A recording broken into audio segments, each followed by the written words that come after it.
In this video, I'm going to teach you how to create a business model that's based on retreats, a business model that's leveraged and scalable and provides you monthly recurring revenue so it's sustainable and stable.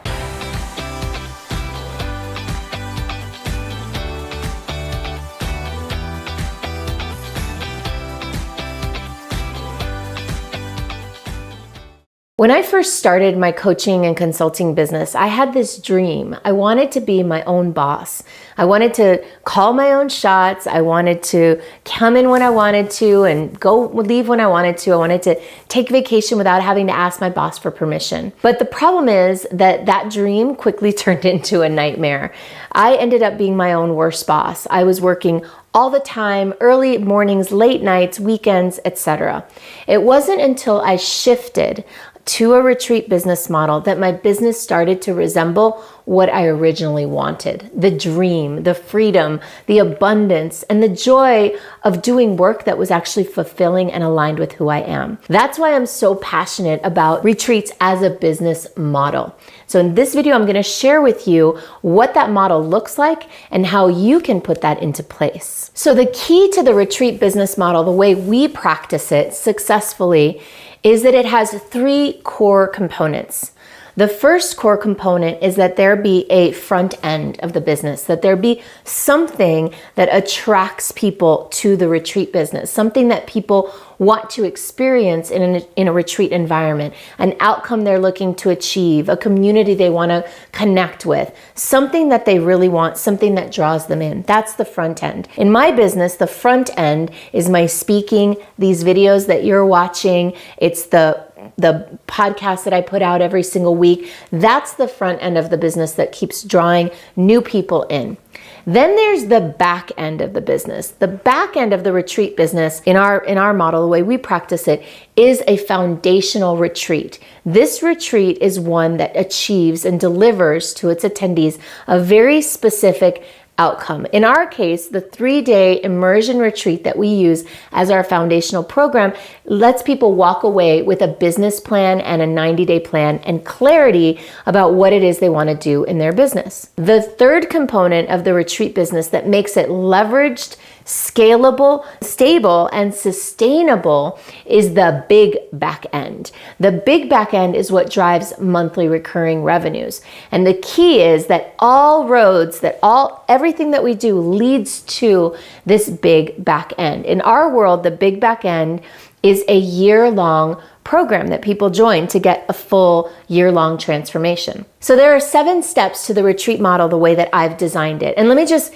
back up a second and share with you that when I shifted to this model, my business went from low 6 figures to over 7 figures in 14 months. So I'm not saying that you can necessarily have the exact same results that I did, but I am saying that this could be a game changer for your business. So if this sounds interesting to you, here are the 7 steps to developing and designing your foundational retreat program and your big back end and the marketing that will fill the programs. So the first is to discover and design. This is the fun phase, especially if you're a creator like me.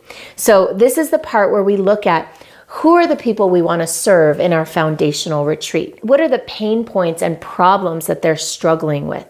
What is the promise of the retreat that we're going to offer? What is the outcome that they need and want and that we'll be marketing? What are the packages and the pricing? Like, what are we going to charge for our retreat? And what's going to go with it? When I say what's going to go with it, for example, if you just sell a retreat, sometimes that doesn't seem as valuable as selling a whole program that includes a retreat. So what are you going to package in there with your retreat and how are you going to price it? Another thing to be looking at this first phase of discovery and design is what's the problem, solution. Now this is a concept that I picked up from a woman named Lisa Sasevich. This idea that for every initial problem that you solve, then there's a new problem that pops up that you can solve with another program. So if your retreat is your foundational program, right? And there's a problem that that retreat solves. What's the new problem that pops up after? I'll give you ours as an example. We help people design their business plan in their initial retreat, in our foundational retreat program. So they map out their business plan. By the time they leave, they've got their plan in hand, their 90-day plan, they've got clarity, they've got focus, they've got pricing and packages and all that good stuff. And they recognize, it would be really nice to work with somebody as I implement this plan. So the new problem that pops up is that they want accountability and support as they implement the plan. And that's where our big back end comes into play. So that's what we can sell on the back end of our program. So in this first stage of discovery and design, you want to already be thinking about what's the new problem that comes up once people solve the problem in the retreat. The second phase is to decide and commit. So deciding and committing is about choosing a date, putting it on the calendar, and starting to work towards it and enroll people in your program. So in order to get a date, there are a few things you're going to need. You're going to need to know where the event is, how long you want the event to be, and what kind of amenities you're going to serve to people while they're there. Here's what I mean by that. A lot of times with retreats, people think that they have to provide everything. For example, they have to provide the hotel or the place to stay and the food for the whole weekend. And I would invite you to consider that you don't need to do all that. As a matter of fact, when you do a really good job in phase 1 of understanding who you're serving, what the pain points and problems are, and what the promises that you're going to deliver through your retreat, then your retreat has intrinsic value without any of those bells and whistles that people think that they need in a retreat. And in fact, I would invite you and encourage you to save all those bells and whistles for your big back end. So in this second phase of deciding and committing, what you want to look at is finding a venue for the dates. So a venue doesn't have to be fancy schmancy, especially if you have a great promise. So I've held retreats in my home. I've held retreats at a friend's gym upstairs. I've held retreats in a condominium lobby that I rented for $200 a day. I've held retreats in a restaurant, in a back room of a restaurant, a private salon. So there are lots of different ways to get your retreat, put your retreat somewhere without having to necessarily go to an exotic location or get an expensive hotel. And in fact, I would encourage you to actually save money on the front end and save the really exotic good stuff like that for the back end program once people have enrolled in a longer term, maybe 6-month or 1-year program with you. Another thing you'll want to think about at this phase is who's going to support you. I don't recommend you leading a retreat and also being the person who's logistically producing the retreat. So I invite you to find a friend, find a family member, or hire someone who can support you at the retreat. You don't want to be the person who's leading and sharing the content and also be the person who's like, oh, somebody left a bracelet in the bathroom, or can we turn down the air conditioner, right? Because everybody's complaining it's too cold. Definitely want to have somebody else being the person that handles that. So the next stage is promoting and enrolling people into your event. This is where you market the event. And there are so many marketing strategies out there. I could spend all day talking about marketing retreats, but instead I'll just focus on a few that I know work really well and that we use. So the first is we run preview events, which are small, often free events that we use just to get people in the room so that they can experience the magic that they will have more in depth at a retreat. Another method that we use a lot is for me to go and deliver workshops and seminars and speak at other people's groups. So we run our own events and then I also go out to other events and speak.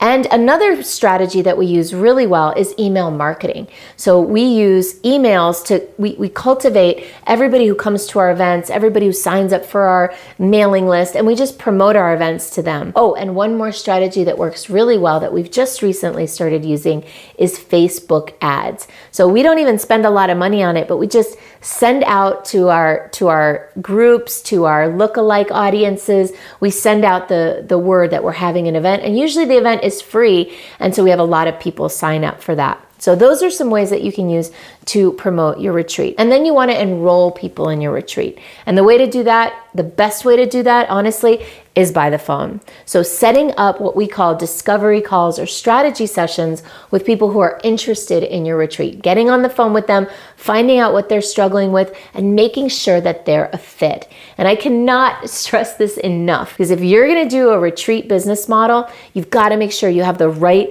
people in the room. One bad apple can truly spoil the bunch when you're doing a small immersion or intimate retreat. The next step is to prepare and plan your retreat. So this is all the logistical stuff of organizing it and getting everything into place. And it also involves developing your content for your retreat. So mapping out what you're going to do when. I'm not going to go deep into mapping out the content of your retreat, but if you're interested in learning more about that, you can come to our website, set up a strategy session with one of our lead coaches, and she can tell you more about how you can work with us to learn how to map out your retreat. But I'll just say this, you want to think strategically so that the first day gets people connected and engaged and excited.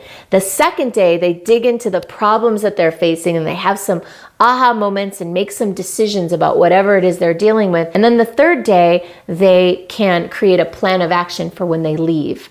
The second day is also where you want to make your call to action for your big back end program. The fifth step is to delight and invite. Delight and invite is all about delivering an incredible experience at your retreat. And that means managing your energy and the energy of the people in the room.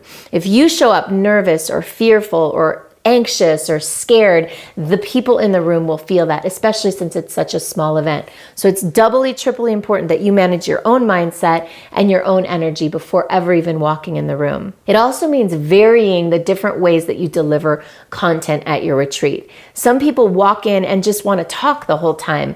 Let me tell you something, that does not make for a great retreat. Think about how you can weave experiences and activities throughout your retreat so that people have experiential hands-on learning rather than just focusing on theoretical or conceptual learning. The sixth step is to onboard and deliver, and that's really about the back-end program.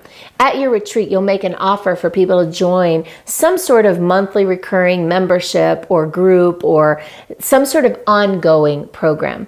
And so once they do that and they sign on, you want to make sure that you have a really good onboarding experience and that those first 90 days of your program are wow. So that's what you want to focus on as soon as you complete the retreat, is onboarding those new people and delivering a fantastic first initial experience. And then the final step is the ongoing listening and evolution of your back-end program, receiving input from your members and evolving the program. One of the best things that you can do in your retreat business is to give more retreats to your ongoing members. In other words, that retreat that you give up front, that foundational retreat, those people that enroll in your long-term program can come back again and again. One of the things that really works with too is helping new people sign up, because when the new people start mixing with the people that have been in your program for a while, it creates a culture and a desire to join a community. So that's a great retreat business model. I hope that this was helpful for you. If you want to learn more about how to align